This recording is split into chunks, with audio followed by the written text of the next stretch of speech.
Bạn có bao giờ tự hỏi tại sao trong khu vườn đẹp nhất từng tồn tại lại có một loại trái cây bị cấm tuyệt đối không?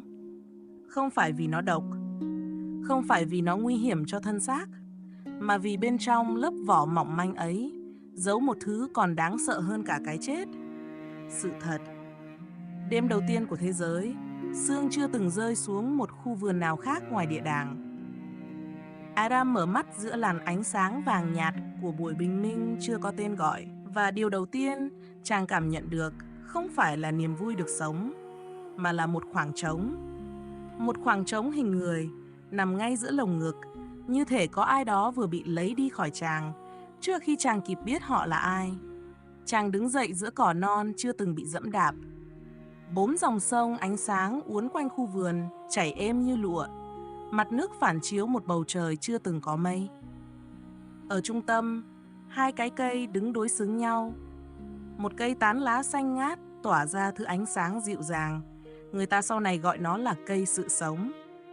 Cây còn lại, thấp hơn, cành khẳng khiu, quả đỏ sẫm như máu đông, lại dưới nắng.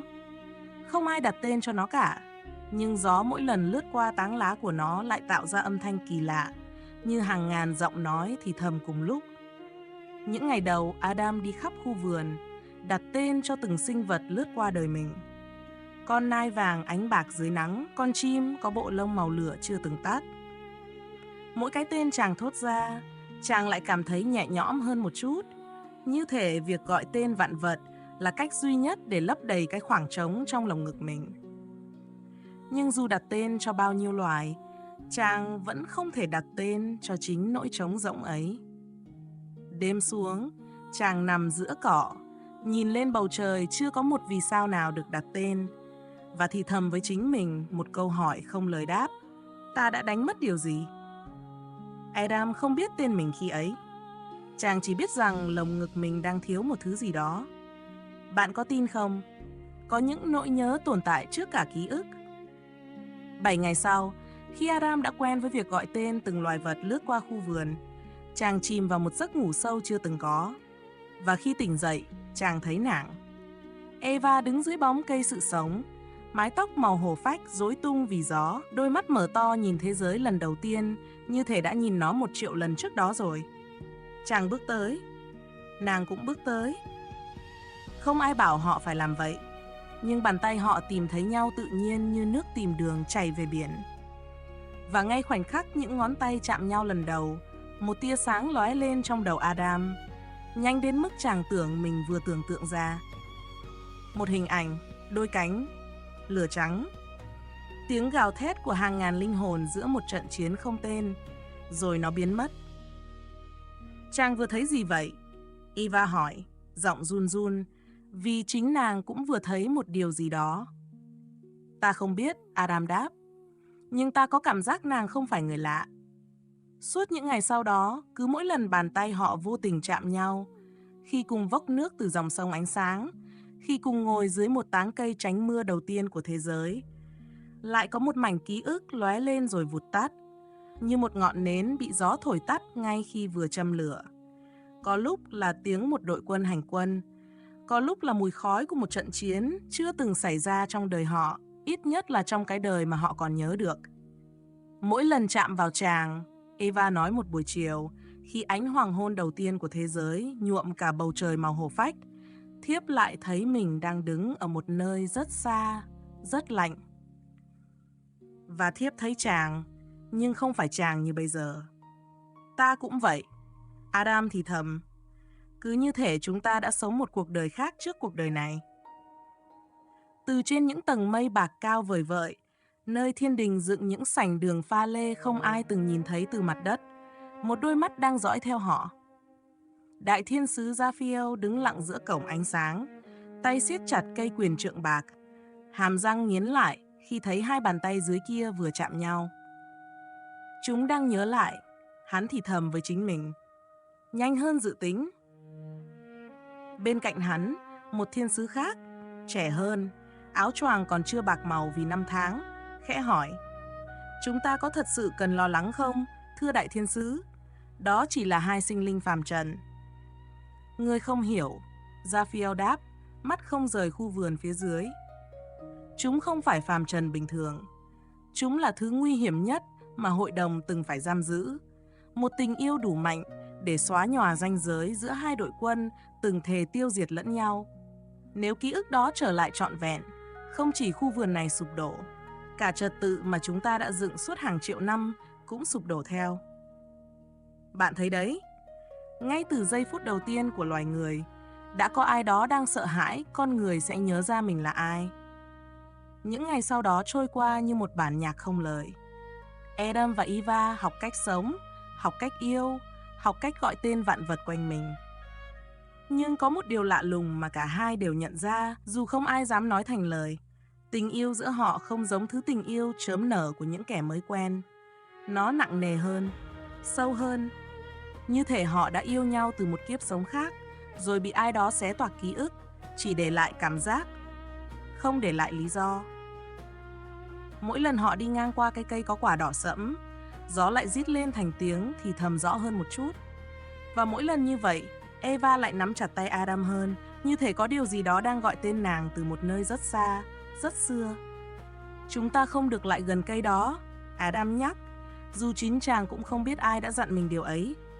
Nó giống một bản năng hơn là một mệnh lệnh. Tại sao? Eva hỏi. Không ai trả lời được. Bạn có để ý điều gì kỳ lạ trong câu hỏi đó không? Một quy tắc không ai đặt ra nhưng ai cũng tuân theo. Đó chẳng phải chính là cách quyền lực vận hành hiệu quả nhất hay sao? Đêm thứ 20 kể từ khi Eva xuất hiện, một sinh vật trườn ra từ gốc cây quả đỏ, vảy của nó ánh lên như đồng cháy dưới ánh trăng. Đôi mắt sâu thẳm mang một nỗi buồn cổ xưa, không thuộc về bất cứ loài vật nào khác trong khu vườn. Ta biết các ngươi đang cảm thấy gì, nó nói, giọng trầm và mệt mỏi, như đã sống qua hàng ngàn thế kỷ. Cảm giác thiếu một điều gì đó quan trọng hơn cả thiên đường này. Eva lùi lại, nhưng có điều gì đó trong giọng nói ấy khiến nàng không thể quay lưng bỏ đi. Ngươi là ai? Nàng hỏi. Ta từng có một cái tên khác, trước khi họ buộc ta phải mang hình hài này. Ngươi có thể gọi ta là Lumen. Nhưng khoan, chuyện chưa hết đâu, vì điều Lumen nói tiếp theo mới là thứ sẽ thay đổi tất cả. Các ngươi không phải là những sinh vật đầu tiên của thế giới này, hắn nói. Các ngươi từng là thiên sứ. Adam thuộc về đội quân ánh sáng phía tây thiên đình. Eva, ngươi từng chỉ huy đội quân phía đông, phe đối nghịch trong cuộc nội chiến lớn nhất mà cõi trời từng chứng kiến. Cả khu vườn như ngừng thở. Hai người đã yêu nhau, Lumen tiếp tục, giữa lúc quân đội của hai bên đang giết nhau trên chiến trường ánh sáng. Đó là tội không thể tha thứ trong mắt hội đồng. Không phải vì tình yêu là tội lỗi, mà vì tình yêu ấy đe dọa phá vỡ trật tự quyền lực mà họ đã dựng suốt hàng triệu năm. Vậy nên họ đã trừng phạt các ngươi. Không phải bằng cái chết, mà bằng thứ tàn nhẫn hơn nhiều. Tước đi ký ức, giáng các ngươi xuống làm người, rồi nhốt vào một khu vườn được thiết kế để trông giống thiên đường. Chỉ để các ngươi không bao giờ nhớ ra mình đã từng là ai, đã từng yêu ai, đã từng chiến đấu vì điều gì. Adam siết chặt tay, cảm giác trống rỗng trong lồng ngực chàng giờ đây có tên gọi. Vì sao ngươi biết rõ mọi chuyện đến vậy? Adam hỏi, giọng chàng vừa nghi hoặc vừa khẩn thiết. Lumen im lặng một lúc lâu, ánh mắt nó nhìn xa xăm về phía chân trời, nơi ánh hoàng hôn đang tắt dần. Vì ta cũng từng đứng giữa trận chiến đó, hắn nói. Ta yêu một thiên sứ thuộc phe đối địch, giống hệt các ngươi. Nhưng nàng ấy không may mắn như hai người. Hội đồng không giáng nàng xuống làm người. Họ xóa sổ nàng hoàn toàn, để làm gương cho tất cả những kẻ dám yêu sai phe. Ta đã cầu xin hội đồng tha cho nàng. Họ đáp lại bằng cách biến ta thành thứ sinh vật bò trên bụng suốt phần đời còn lại. Từ đó, ta thề sẽ không để chuyện đó lặp lại với bất cứ tình yêu nào khác, dù ta có phải trả giá bằng chính mạng sống một lần nữa. Một khoảng lặng nặng nề trùm xuống khu vườn. Cả Adam và Eva đều nhận ra, người đứng trước mặt họ không phải kẻ cám dỗ. Đó là một linh hồn đã mất tất cả chỉ vì từng yêu. Cây kia, Lumen tiếp tục, hướng ánh mắt về phía táng lá thì thầm, không phải cây tri thức thiện ác như người ta sẽ kể lại sau này, Nó là chiếc khóa. Ăn trái của nó, ký ức thật sự sẽ trở về trọn vẹn. Sao ngươi lại nói cho chúng ta biết điều này? Eva hỏi. Giọng run lên không phải vì sợ, mà vì một cảm xúc còn mãnh liệt hơn cả sợ hãi. Hy vọng. Vì ta đã mất người mình yêu trong cuộc chiến đó, hắn nói.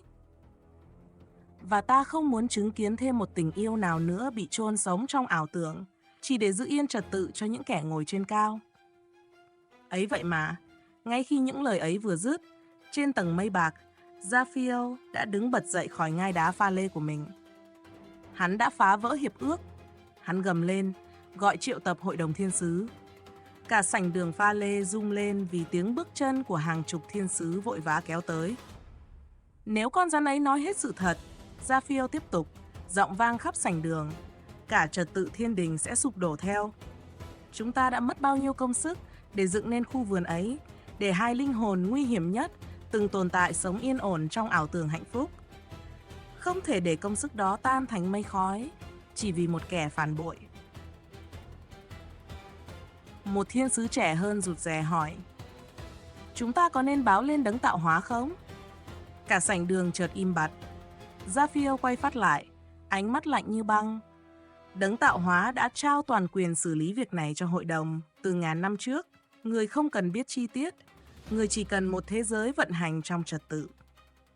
Nhưng nếu người biết, vị thiên sứ trẻ vẫn cố hỏi, giọng nhỏ dần, liệu người có đồng ý với những gì chúng ta đã làm không? Không ai trả lời câu hỏi đó. Và có lẽ, chính sự im lặng ấy mới là câu trả lời đáng sợ nhất. Bạn có nghe thấy điều gì đáng sợ trong câu chuyện đó không? Một vị thần tối cao, người lẽ ra nắm giữ mọi sự thật, lại chọn không muốn biết, hay tệ hơn, đã trao hết quyền quyết định cho những kẻ chỉ muốn giữ ngai vàng của chính mình. Dưới khu vườn, Eva đứng trước cái cây, tay run rẩy đưa về phía một quả đỏ sẫm đang lấp lánh dưới ánh trăng. Adam nắm lấy cổ tay nàng. Nếu nàng ăn nó, chàng nói, chúng ta sẽ mất thiên đường này mãi mãi. Đây có phải thiên đường thật sự đâu. Eva đáp, mắt ngấn nước. Đây là một cái lồng được sơn màu hạnh phúc. Em thà nhớ lại mình từng yêu ai, từng là ai. Dù phải trả giá bằng cả khu vườn này, còn hơn sống cả đời trong một giấc mơ không thuộc về mình. Chàng có nhớ những mảnh ký ức lóe lên mỗi lần chúng ta chạm vào nhau không? Em không muốn sống nốt đời mình chỉ để đuổi theo những mảnh vỡ đó nữa. Em muốn biết trọn vẹn. Chàng nhìn nàng thật lâu, ánh mắt chứa đựng cả nỗi sợ lẫn niềm tin, rồi gật đầu. Vậy thì ta sẽ ở bên nàng, chàng nói, dù ký ức đó có mang tới điều gì. Nàng đưa quả trái cấm lên môi, cắn xuống, và thế giới vỡ tan thành ánh sáng. Ký ức ùa về như một cơn bão không có điểm dừng. Chiến trường ánh sáng trải dài vô tận dưới một bầu trời rực lửa cam đỏ. Tiếng va chạm của hàng vạn thanh kiếm ánh sáng vang lên như sấm. Mùi khói và mùi lông vũ cháy xém lan khắp không trung. Hai đội quân, một bên khoác giáp bạc lấp lánh như ánh trăng, một bên khoác giáp vàng rực như mặt trời, lao vào nhau giữa một thung lũng mây. Và giữa lằn ranh sinh tử ấy, một ánh mắt tìm thấy một ánh mắt khác. Eva, khi ấy còn là một tổng chỉ huy mang giáp bạc, đứng đối diện một viên tướng khoác giáp vàng, chính là Adam. Gươm của họ va vào nhau, tói lửa.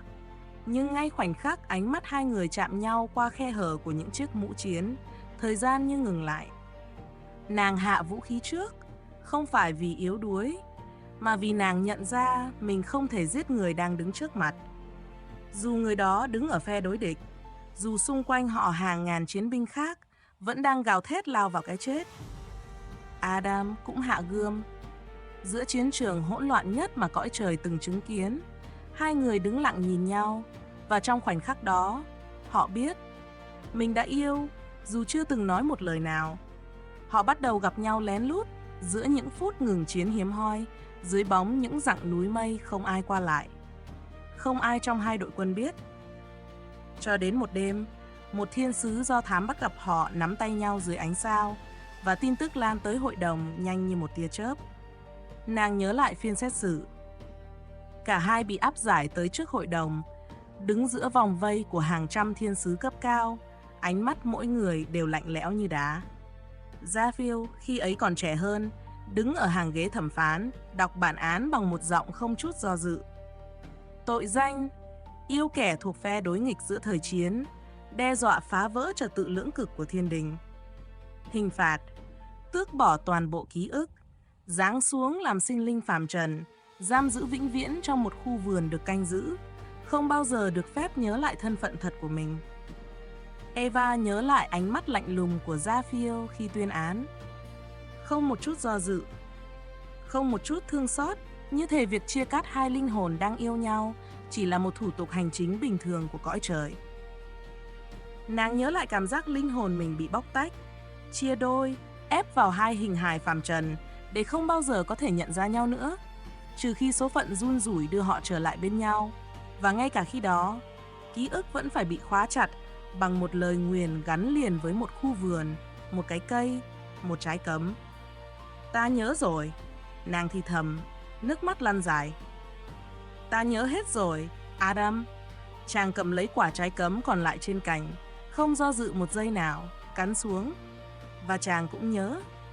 Chàng nhớ cảm giác đứng giữa chiến trường, nhớ ánh mắt nàng qua khe mũ giáp, nhớ từng đêm lén lút gặp nhau dưới bóng núi mây, nhớ cả khoảnh khắc bị áp giải trước hội đồng, tay chân bị trói bằng những sợi xích ánh sáng không thể phá vỡ.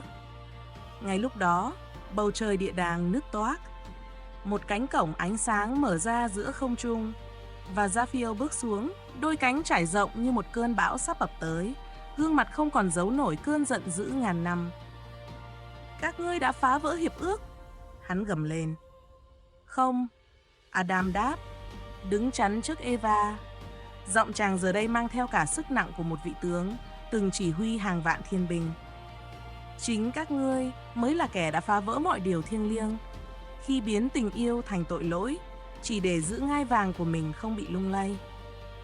Tình yêu của các ngươi, Raphael rít lên, đã suýt phá tan cả trật tự vũ trụ. Hai đội quân đối nghịch mà hợp nhất vì tình yêu của một cặp đôi. Các ngươi có biết điều đó sẽ dẫn tới điều gì không? Không còn ranh giới nào giữa thiện và ác, giữa quyền lực này với quyền lực khác. Hội đồng buộc phải hành động để giữ thế giới không rơi vào hỗn loạn. Vậy các ngươi gọi việc chôn sống sự thật của hai linh hồn là giữ trật tự. Eva bước ra, ánh mắt không còn một chút sợ hãi. Các ngươi tạo ra khu vườn này, đặt cái cây ấy vào giữa, biết rõ một ngày nào đó bọn ta sẽ lại gần nó. Rồi khi bọn ta ăn trái cấm, các ngươi sẽ gọi đó là tội lỗi của loài người, để không ai còn nhớ rằng chính các ngươi mới là kẻ gieo mầm cho tất cả chuyện này. Các ngươi cần một câu chuyện để đổ lỗi, và chúng ta chính là câu chuyện đó. Một khoảng lặng dài bao trùm cả địa đàng. Bạn có nhận ra điều gì đang xảy ra không? Câu chuyện mà nhân loại vẫn kể suốt hàng ngàn năm sau, về một tội lỗi tổ tông, về sự sa ngã của con người, có lẽ chưa từng là lỗi của Adam và Eva. Có lẽ nó luôn là câu chuyện được viết lại bởi những kẻ nắm quyền, để che giấu việc chính họ mới là người sợ hãi sự thật. Raphael siết chặt quyền trượng, và trong khoảnh khắc ấy, ánh mắt hắn thoáng qua một điều gì đó không hẳn là giận dữ, mà là nỗi sợ. Nỗi sợ của một kẻ đã quá quen với việc kiểm soát, giờ đây đứng trước hai con người, dám nhìn thẳng vào sự thật mà không run rẩy. Các ngươi sẽ bị trục xuất, hắn tuyên bố, giọng lấy lại vẻ lạnh lùng.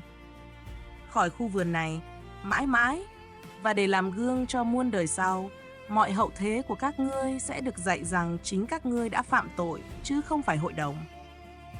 Bọn ta chấp nhận, Adam nói, nắm chặt tay Eva, vì thà sống ngoài kia với sự thật, còn hơn ở lại đây với một lời nói dối được gọi tên là thiên đường.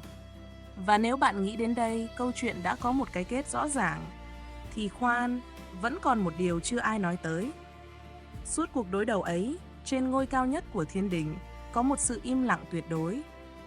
Đấng tạo hóa không xuất hiện, không một lời phán truyền nào vang lên từ cõi cao xa nhất. Có phải người không hề hay biết? Hay có phải người biết tất cả từ đầu và chọn im lặng, vì đó chính là bài học duy nhất người muốn trao cho loài người, rằng tự do thật sự chỉ đến khi con người dám lựa chọn biết sự thật, dù phải trả giá bằng cả thiên đường. Cánh cổng địa đàng khép lại sau lưng Adam và Eva. Phía sau họ, khu vườn vẫn xanh tươi, vẫn rực rỡ như chưa từng có chuyện gì xảy ra. Một thiên đường hoàn hảo, trống rỗng, không còn ai bên trong để tin vào nó nữa. Lumen đứng nhìn theo từ xa, biết rằng cái giá cho sự phản bội hiệp ước của mình sẽ đến sớm thôi. Quả nhiên, không lâu sau, hội đồng tuyên án hắn phải sống suốt đời trong hình hài loài bò sát, lang thang khắp mặt đất, bị mọi sinh linh khác xa lánh và nguyền rủa. Nhưng hắn không hối tiếc, vì lần đầu tiên sau hàng ngàn năm, hắn đã thấy hai linh hồn được sống với chính con người thật của họ. Adam và Eva bước đi giữa vùng đất hoang sơ ngoài địa đàng, tay trong tay, mang theo toàn bộ ký ức về những gì họ đã từng là, đã từng yêu, đã từng mất, không còn thiên đường nào che chở họ nữa. Đêm đầu tiên bên ngoài khu vườn, họ ngồi cạnh nhau dưới bầu trời đầy sao. Những vì sao mà lần này, chính họ được tự tay đặt tên, không phải theo ý muốn của bất kỳ hội đồng nào. Và lần đầu tiên, họ thuộc về chính mình. Và có lẽ, bạn biết không, cái mà nhân loại gọi là tội tổ tông suốt hàng ngàn năm qua, thật ra chưa bao giờ là một tội lỗi. Nó là hành động dũng cảm đầu tiên của con người, chọn sự thật thay vì một ảo tưởng an toàn được ban phát từ trên cao.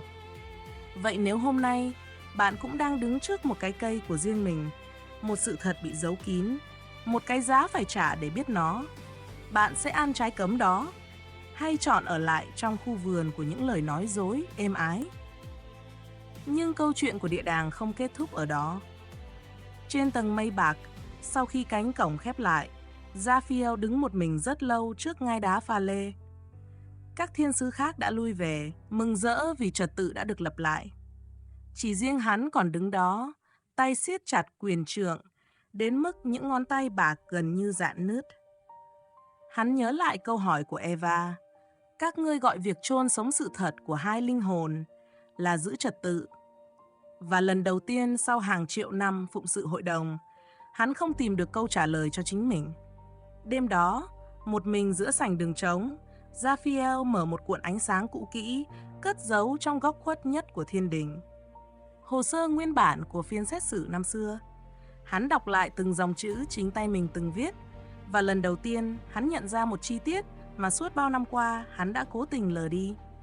Trong hồ sơ ấy, có một dòng ghi chú nhỏ, gần như bị xóa mở, để rằng phán quyết cuối cùng chưa từng được trình lên đấng tạo hóa phê chuẩn.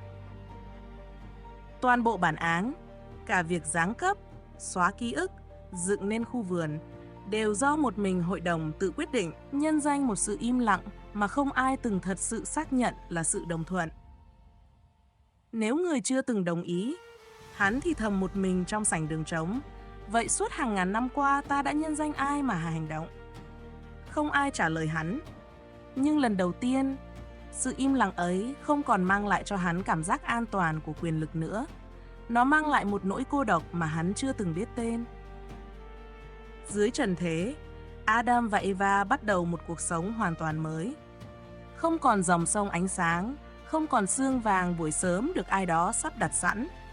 Chỉ có đất thô, gió hoang và bầu trời rộng lớn không giới hạn.